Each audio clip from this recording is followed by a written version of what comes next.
પાર્ટીના શાસનમાં થયું છે દોસ્તો. આ કોઈ વ્યક્તિઓને કારણે, કોઈ આંદોલનોને કારણે, કોઈ તોફાનોને કારણે આ બધું ના થાય. આ તો એક ધારું ગુજરાતની જનતાએ નરેન્દ્ર મોદી જેવા મરદ માણાના હાથમાં રાહ આપી એટલે અહીં પહોંચ્યા છીએ.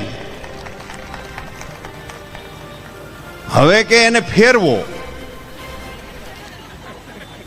અને ફેરવવા વાળા અટાણે ખૂબ ઉપડ્યા છે, પણ ફેરવીને શું કરવું છે એ નથી કહેતા.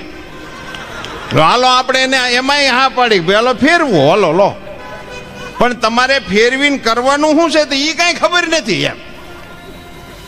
એમ મેં બહુ અભ્યાસ કર્યો તો મને સમજણ પડી કે આ આટલા બધા આંકડા કેમ થયા છે. સાહેબ 95માં આપણી પહેલી વહેલી જ્યારે સ્પષ્ટ બહુમતી વાળી સરકાર આવી ત્યારે પરેશભાઈ અમારું બજેટ 10,000 કરોડ રૂપિયા ગુજરાતનું, આખા ગુજરાતનું રાજ્ય સરકારનું બજેટ 10,000 કરોડ રૂપિયા. અહીંથી કોઈ કે ઉલ્લેખ કર્યો વજુભાઈ સાહેબનો.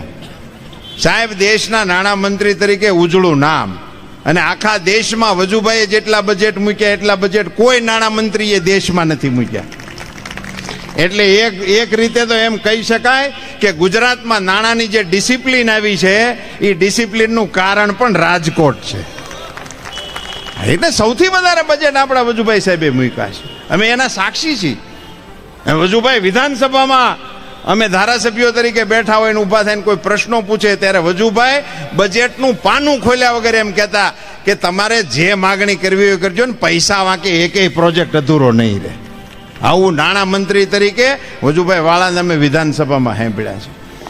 સાહેબ 10,000 કરોડ રૂપિયા બજેટ, તમે મને સમજાવો એ 10,000 કરોડમાં રાજ્યનો વિકાસ કરવાનો ને જલસા કરવાના બધું ભેગું 10,000 કરોડ રૂપિયામાં. સૌની યોજનાનું એકલાનું બજેટ 10,000 કરોડ. 10,000 કરોડનું ગુજરાતનું બજેટ હતું. અહીંયા નરેન્દ્રભાઈએ સૌની યોજનાનું ઉદ્ઘાટન કર્યું, એક એકલી યોજનાનું બજેટ 10,000 કરોડ. અને હમણાં છેલ્લું બજેટ જે વિજયભાઈ રૂપાણીએ મંજૂર કર્યું 1,41,000 કરોડ રૂપિયાનું. ક્યાં 10,000 કરોડ? આ તો મારું પેલું લાગે એટલે હું કોઈને કહેતો નથી, પણ આ તો રાજકોટ કાર્યાલય એટલે ઘરની વાત કહેવાય, એટલે સાચી વાત કહી દેવી પડે.